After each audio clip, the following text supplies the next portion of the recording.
social media as a medium changed the cultural standards. And I mean it in a have you read Neil Postman at all? Have you read like Amusing Ourselves to Death? He was a social critic, technology critic, and wrote a lot about sort of technological determinism. So the ways, which is a really influential idea to a lot of my work, which is actually a little out of fashion right now in academia, but the ways that the properties and presence of technologies change things about humans in a way that's not really intended or planned by the humans themselves. And that book is all about how different communication medium like fundamentally just changed the way the human brain understands and operates. And so he sort of gets into what happened when the printed word was widespread and how television changed it. And this was all pre-social media.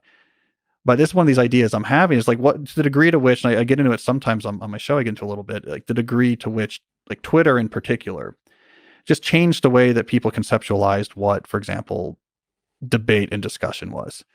Like it introduced a rhetorical dunk culture where it's sort of more about tribes not giving ground to other tribes. And it's like, it's a complete, there's different places and times when that type of discussion was thought of differently, right?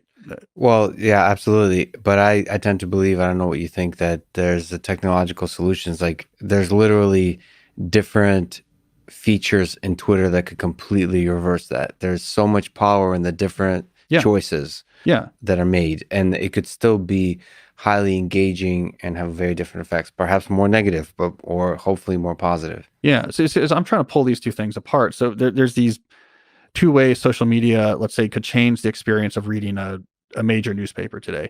One could be a little bit more economic, right? So the internet made it cheaper to get news. The newspapers had to retreat to a paywall model because it was the only way they were going to survive. But once you're in a paywall model, then what you really want to do is make your tribe, which is within the paywall, very, very happy with you. So you want to work to them. But then there's the sort of the determinist point of view, which is the properties of Twitter, which were arbitrary.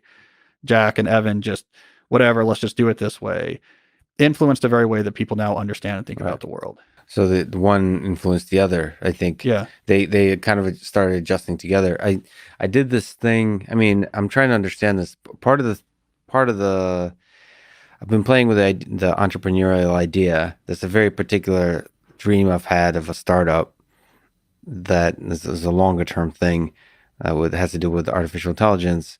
But more and more, it seems like there's some trajectory through creating social media type of technologies, very different than what people are thinking I'm doing. But it's a kind of challenge to the way the Twitter is done.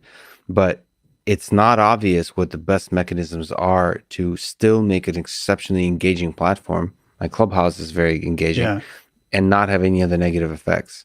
For example, there's Chrome extensions that allow you to turn off all likes and dislikes and all of that from Twitter. So all you're seeing is just the content. Yeah. On Twitter, that to me that's not a compelling experience at all, because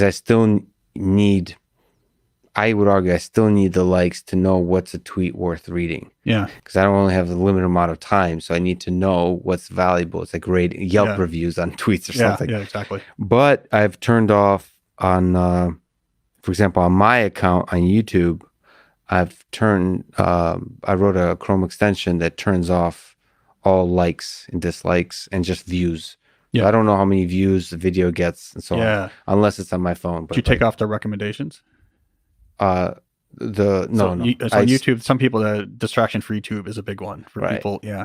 No, I'm not worried about the distraction because I'm able to control myself on YouTube. You don't rabbit hole.